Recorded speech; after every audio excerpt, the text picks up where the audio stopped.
Hello दोस्तों, मैं सचिन, प्राध्यापक सचिन, आपका दोस्त।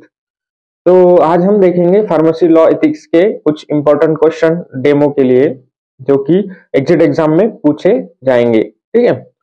तो first question, licence is issued for bonded and non bonded laboratory bye.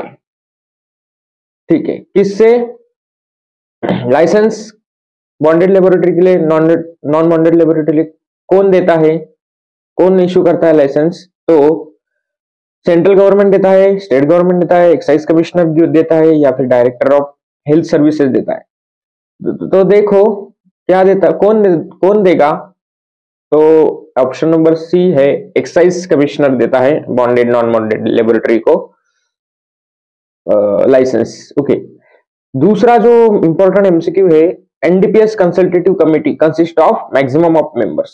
Okay, कितने मेंबर्स एनडीपीएस कंसल्टेटिव कमेटी में होते हैं? ओके, एनडीपीएस मतलब narcotic drug and psychotropic substances. Okay, consultative committee है उसकी। ठीक है। तो consist of maximum, how many members consist of this consultative committee, consist in this committee? 15 a b c d आपको ऑप्शन दिखाई दे रहे होंगे। ठीक है, 15, 10, 20, 25, कितना है? 20 मेंबर्स। सी, ऑप्शन सी। ओके। तीसरा जो एमसीक्यू है वो है, the president of PCI is, कौन रहता है पीसीआई का प्रेसिडेंट? पीसीआई का प्रेसिडेंट रहता है elected by its member, nominated by health secretary government of India, elected by registered pharmacist, none of the above। तो nominated by health secretary government of India, b option है, PCI का president रहता है वो। ठीक। Next, very important question, who was the first chairman of pharmaceutical inquiry committee? Okay, कौन था pharmaceutical inquiry committee का चेयरमैन? तो S S Bhatia. Okay, S S Bhatia. बाद में नेक्स्ट क्वेश्चन है, punishment of contravention in relation to ganja. Ganja का अगर contravention कर रहे हो आप, गांजा का rules provisions, okay, contravention in relation to ganja, तो a b c d option देख रहे हैं। 10 से 20 साल तक कारावास हो सकता है, या 1-2 लाख रुपए जुर्माना। 5 साल तक कारावास हो सकता है, या फिर 50,000 रुपए जुर्माना। 2 साल तक कारावास हो सकता है, 50,000 रुपए जुर्माना, या फिर दोनों, नन ऑफ द अबो। क्या होगा punishment of contravention in relation to ganja? तो आपको 5 साल की सजा हो गई, 5 years imprisonment and 15,000 rupees fine, 50,000 का जुर्माना। ठीक है। Next question, medicinal and toilet preparation manufactured in presence of excise officer is. Okay, MTP मालूम है आपको? मेडिसिनल टॉयलेट प्रिपरेशन कहां मैन्युफैक्चर किया जाता है? एक्साइज ऑफिसर के सामने, इन प्रेजेंस ऑफ किया जाता है क्या? वो रेस्ट्रिक्टेड है, या फिर नॉन बॉन्डेड लेबोरेटरी के लिए नॉन रेस्ट्रिक्टेड है, या फिर बॉन्डेड लेबोरेटरी के लिए है? तो बॉन्डेड लेबोरेटरी के लिए medicinal toilet preparation manufacture in presence of excise officer, ये होगा उसका answer. Who was the first chairman of drug inquiry committee? DEC का फर्स्ट चेयरमैन कौन है, पता है आपको? Option number b. Okay, R N. Chopra है ड्रग इंक्वायरी कमेटी का चेयरमैन। बाद में, how many nominated member are present in state pharmacy council? कितने मेंबर प्रेजेंट होते हैं स्टेट फार्मेसी काउंसिल में? 5, 6, 4 या 7? तो 5 मेंबर प्रेजेंट रहते हैं। ठीक है, ऑप्शन नंबर ए। बाद में, drug price control order 1995 and related orders from the time to time are enforced by, कौन एनफोर्स करता है ये ड्रग प्राइस कंट्रोल ऑर्डर? आपको तो पता है, national pricing authority of India.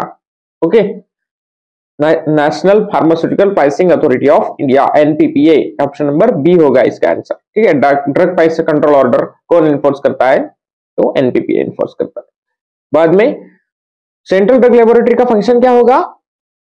पहले से पता है आपको, सैंपल को एनालाइज करना, ड्रग के सैंपल को या कॉस्मेटिक के सैंपल को एनालाइज करना। What is penalty for commercial quantity sale of drug that cause dependence और अब्यूज? क्या पेनल्टी रहेगी commercial quantity sale of drug के लिए? उससे ड्रग डिपेंडेंस होगा या फिर अब्यूज होगा, तो उसके लिए रिगरस इम्प्रिजनमेंट रहेगी 10 से 20 साल तक, और फाइन 1 से 2 लाख तक, इतना आपको पेनल्टी भरना पड़ेगा। ठीक है, तो फार्मेसी एक्ट कभी पास हुआ? कब पास हुआ? The pharmacy act was passed in India, कौन से ईयर में पास हुआ? पता है आपको? 1948 में फार्मेसी एक्ट पास हुआ था।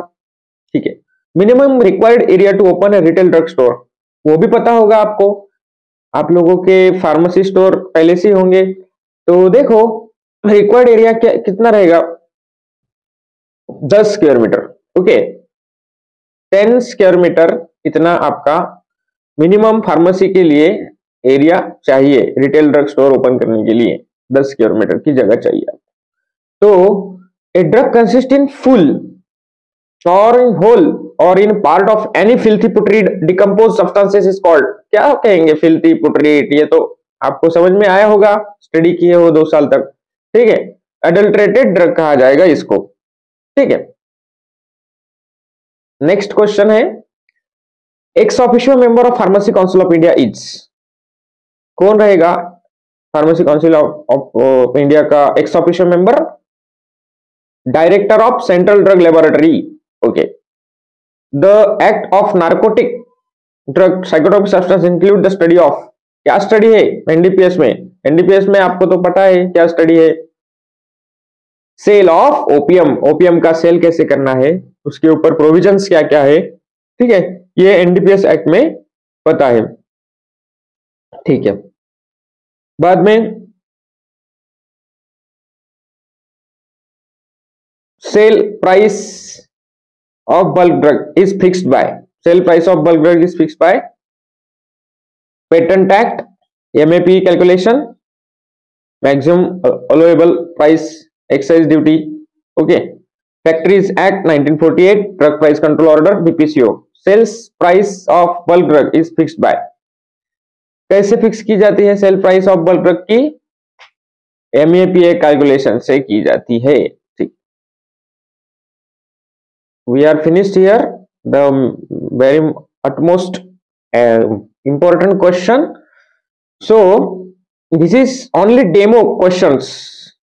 Okay, मैं सारे सब्जेक्ट के डेमो एमसीक्यूज आपको लाइव क्लास चलेगी अपनी। ठीक है, तो यहाँ पे रुकते हैं।